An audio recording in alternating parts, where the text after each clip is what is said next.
Hello les chouchous, j'espère que vous allez bien. De retour avec une guidance générale, encore une fois, sur les blessures de l'âme que vous pouvez traiter en ce moment, actuellement.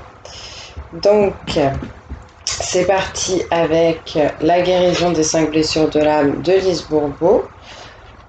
On va voir ce qu'on nous dit et après je prendrai l'oracle d'Igan pour voir quelles sont les personnes qui sont vraiment concernées, on va dire, par cette guidance. Mais logiquement, si vous tombez sur cette vidéo, il y a de très très fortes chances que vous soyez concerné. Pour travailler sur les blessures de son âme, il faut vraiment prendre du recul, essayer d'être objectif et regarder les choses en face en fait, hein. Donc s'il vous plaît, pour les personnes qui vont regarder cette vidéo, quelles sont les blessures qu'ils peuvent travailler en ce moment, qu'ils peuvent essayer de guérir et de soigner.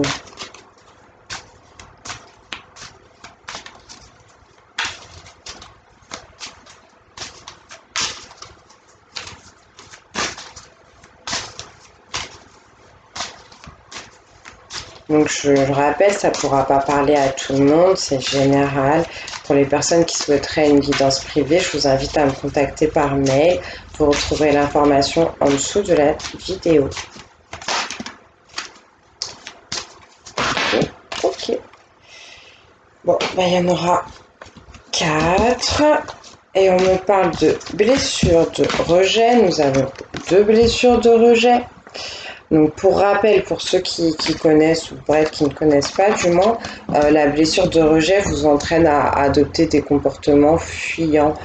C'est l'ego qui développe ce genre de fausse protection en fait. Euh, donc voilà, travailler sur cette blessure-là pourra vous aider à casser ce comportement fuyant vis-à-vis des autres, vis-à-vis des certaines situations que vous pouvez rencontrer. Là, on parle de trahison. Donc la blessure de trahison, l'ego développe un comportement contrôlant. Quelqu'un qui a envie de tout régir, de tout savoir, d'avoir la main mise vraiment sur tout. Quelqu'un qui n'aime pas les surprises, oui, voilà, qui veut vraiment tout contrôler. Et on a l'injustice. Donc là, on est sur une personne qui est très rigide, assez fermée en fait. Bon, on va commencer avec la blessure d'injustice. Et donc, on vous dit: aujourd'hui, je décide de me permettre un aliment ou une boisson quelconque qui me ferait plaisir et dont je me prive en temps normal parce que je juge que ce n'est pas bon pour moi. J'agis en prenant le temps de savourer et sentir le plaisir que cela m'apporte. Je ne laisse pas l'ego me culpabiliser. Si je suis incapable de le faire, je m'accepte en me rappelant que c'est mon ego qui m'influence à rechercher une santé ou un corps parfait au détriment de mon plaisir. Je sais que je suis injuste envers moi-même en ne me donnant pas tout l'amour que je mérite. Alors c'est vrai que par les temps qui courent, c'est très très important de prendre soin de votre santé parce que mieux vous allez vous porter, euh, plus ce sera difficile pour ce virus de vous atteindre. Mais là, on vous invite quand même à essayer de mettre un peu de douceur dans votre alimentation et de vous faire plaisir. Ça vous aidera donc à casser ce comportement, comme je vous le disais, un peu trop rigide. Ensuite, avec la trahison, on vous dit: aujourd'hui, quand je m'aperçois que je viens de mentir, je décide de prendre une bonne respiration et ensuite d'avouer à l'autre d'avoir menti. Si j'en suis incapable, je suis reconnaissant au moins d'être conscient d'avoir menti afin d'être aimé et de ne pas paraître vulnérable ou faible. Je sais qu'un jour j'arriverai à m'aimer et à être vrai, car je ne m'inquiéterai plus du jugement des autres. Donc on vous invite ici à aller un peu plus vers la vérité, à essayer de ne plus contrôler votre discours pour vous faire aimer des autres. Et ensuite, on termine donc avec les 2 blessures de rejet. On vous dit: aujourd'hui, je décide de prendre le temps d'imaginer mon avenir tel que je le veux et de remplacer le sentiment de panique par la confiance, la certitude de pouvoir arriver à écouter mes besoins. Si j'en suis incapable, j'accueille les peurs qui m'habitent pour le moment, en sachant qu'elles sont temporaires. On vous demande d'avoir un peu la foi. C'est vrai que les temps actuels sont difficiles, mais on vous demande d'avoir la foi, de croire en vous, de croire en vos envies et d'essayer de les mettre en pratique, de vous éloigner de vos angoisses et de la panique qui peut vous saisir des fois. Donc encore une blessure de rejet, on vous dit aujourd'hui, quand quelqu'un n'est pas d'accord avec moi ou me critique, je décide de prendre 3 bonnes respirations pour bien entendre ce qu'on vient de me dire, en admettant que l'autre ne m'ait pas dit que je suis nulle. Si j'en suis incapable, je prends conscience de mes peurs et j'admets qu'elles appartiennent à mon ego et qu'elles sont présentes pour le moment. Donc accepter les avis des autres en fait, sans penser qu'on vous rejette tout simplement, et s'enfuir la différence, la diversité.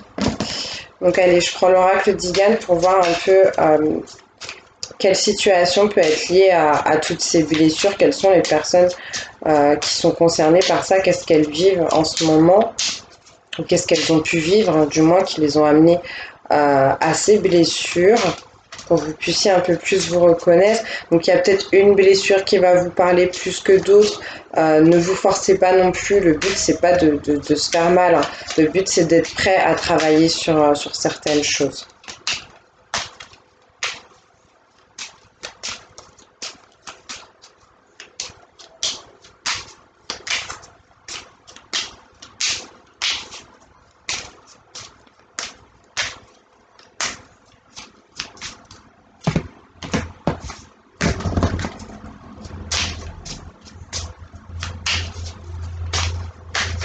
Ouais.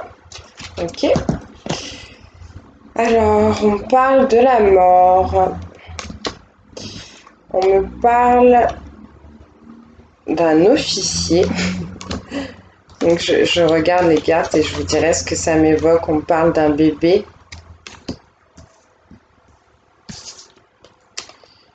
Et on me parle d'argent.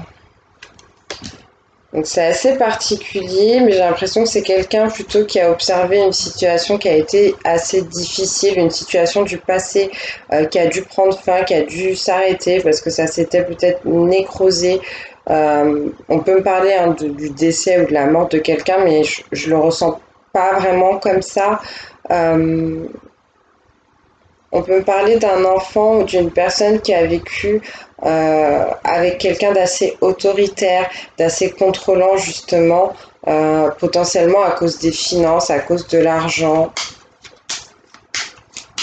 Ouais, quelqu'un qui a grandi dans une famille où les choses devaient recommencer tout le temps, où les choses qui étaient mises en place n'étaient pas viables. C'est assez particulier en fait là ce qu'on me montre, je comprends pas trop, mais j'espère que les personnes concernées comprendront ou se reconnaîtront.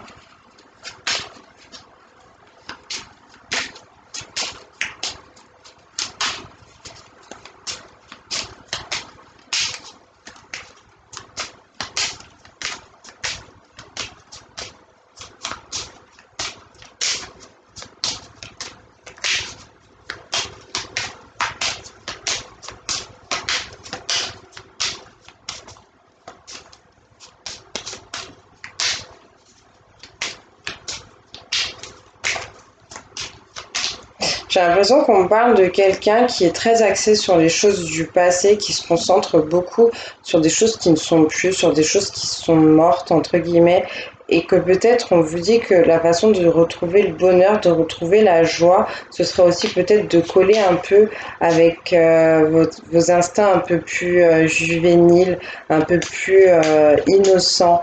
C'est ça en fait votre trésor. J'ai l'impression que c'est ce qu'on essaye de me dire. Est-ce que vous pouvez me dire autre chose pour ces personnes?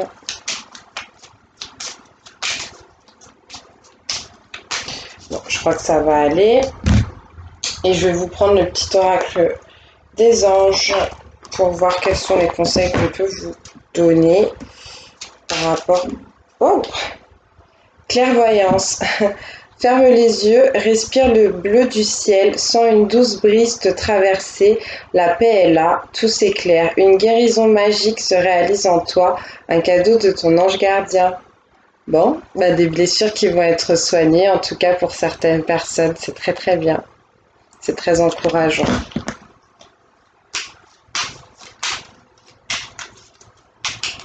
Il y a des personnes ici qui sont très guidées, très très entourées hein, par leurs anges, hein, par leurs guides spirituels.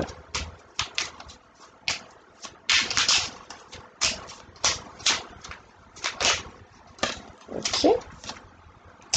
Vérité. La meilleure façon de traverser ton épreuve actuelle est de dire la vérité. Contrairement à ce que tu penses, personne ne sera blessé si tu exprimes exactement ce que tu ressens. Bon, on l'a vu tout à l'heure, hein, c'était la blessure de rejet, je crois, si je ne dis pas de bêtises. Tac, tac, tac, je vais quand même vérifier. Ah non, c'est la blessure de trahison qui vous rend contrôlant. En tout cas, on vous invite vraiment à ça, à aller vers la sincérité, vers l'honnêteté. Et on vous dit que si vous avez peur de blesser les gens, ben faut pas. Vous sortir un peu de cet adage qui dit toute vérité n'est pas bonne à dire. Ben là, en l'occurrence, la vérité est bonne à dire et vous permettra d'avancer, de vous sentir mieux et vous ne ferez pas de mal. Est-ce qu'on a encore? Merci. On parle de peur et on vous dit, moi l'archange Michael, je suis ici pour t'aider à ce moment présent. Je t'aime et je te protège. Fais-moi confiance et tout ira bien. Accepte mon amour et laisse-le dissoudre ta peur.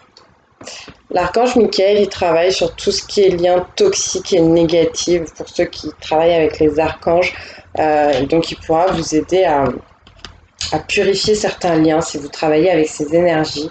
Et là, vous avez l'archange Métatron qui vous dit « Je suis ton lien entre le ciel et la terre, entre ton caractère humain et divin. Je suis là pour t'aider à guérir les conflits qui existent entre ton cœur et ton esprit.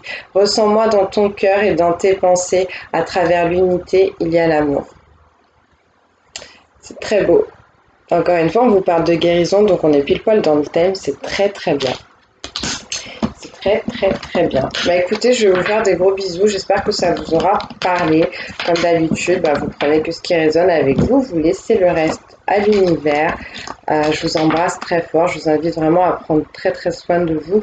Si je ne l'ai pas déjà dit, j'ai publié dans l'onglet communauté une aide au niveau médecine douce pour vous aider à vous prémunir du virus, du coronavirus. Donc n'hésitez pas à aller jeter tout ça. J'espère que ça pourra vous apporter de l'aide, tout simplement. D'ici là, que Dieu vous bénisse. Je vous dis à très très bientôt.